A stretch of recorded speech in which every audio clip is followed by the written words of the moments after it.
I really like that story you just shared, which is how QuadSAT got engaged with the SIG group. Yeah. Could you say a little bit more about that?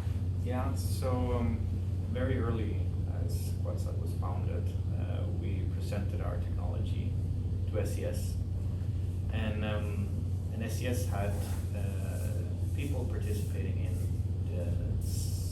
back then it was called Satellite Interference Reduction Group, and that's one of the key motivations of satellite operators to introduce QuadSAT technology to the industry is to be proactive in interference mitigation.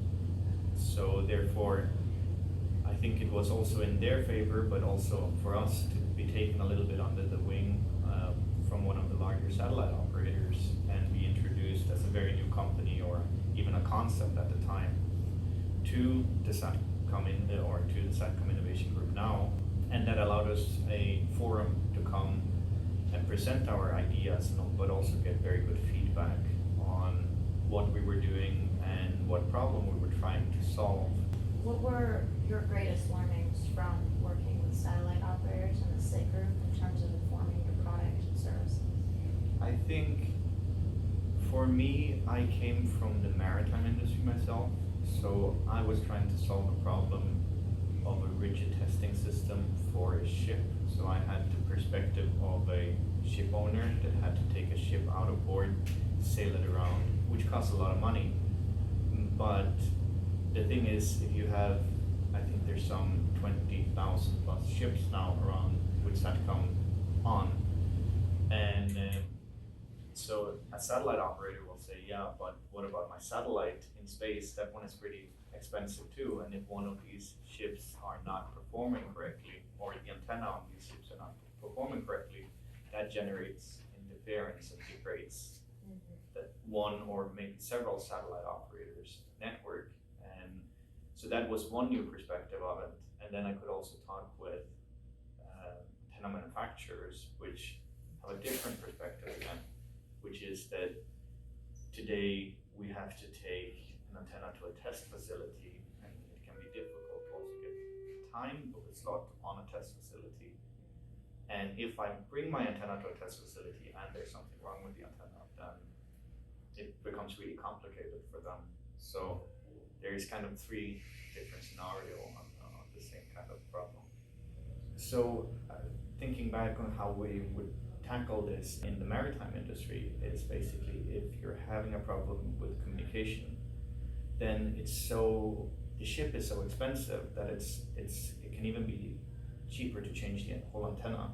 How much does that cost? Yeah, so a maritime antenna typically have a listing price of 35,000 euros.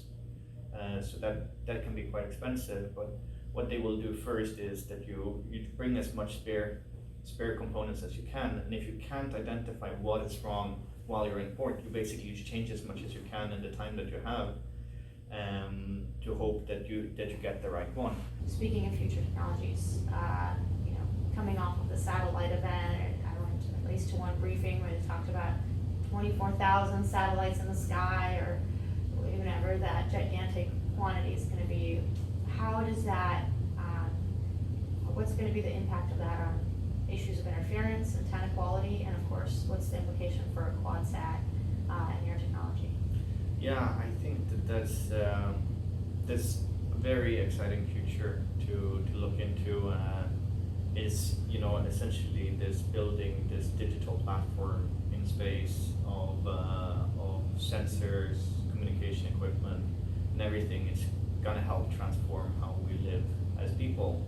I think what's really inspiring to me is particularly these issues, the key issues the satellite communication is part of solving, which is climate change monitoring, bridging the digital divide, and national security. And I don't know how far that is. I know that Seraphim Capital, which is one of the venture capitals our investor have looked into, and they've estimated some 100,000 satellites over the next 10 years.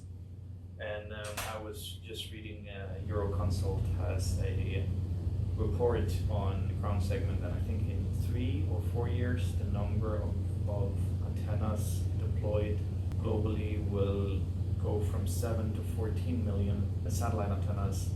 And I don't know how much they've even considered of that of the mega constellation, or if that's just kind of how the trends of the current satellite operators are expanding it. But that's quite interesting when people say, actually, we're being really challenged by interference today, right? So how will this work going forward? That means that we definitely have to be very careful about not deploying systems that have design faults in them, as you mentioned. I think that's really important because we've seen in the past that antennas get deployed and, you know, it's just such a hassle going back in time and who's paying for what and so on. But it's this interorbit as well, right? You have LEO, MEO, and GEO, and they can work together, which is great, but they also gonna interfere with each other. You have smaller dishes that becomes wider and wider beams and more satellites. So one satellite is going to transmit on several.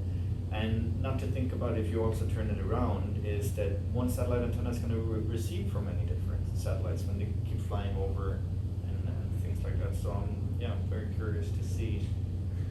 But I'll definitely be there to help solve the problem. That's That's exactly my attitude. Yeah. I'm like, well, the more antennas, the more antenna problems, the more antenna solutions are needed. Yeah. The more we have a role to play, right? The Yeah. more being stringent and rigorous and innovative and creative.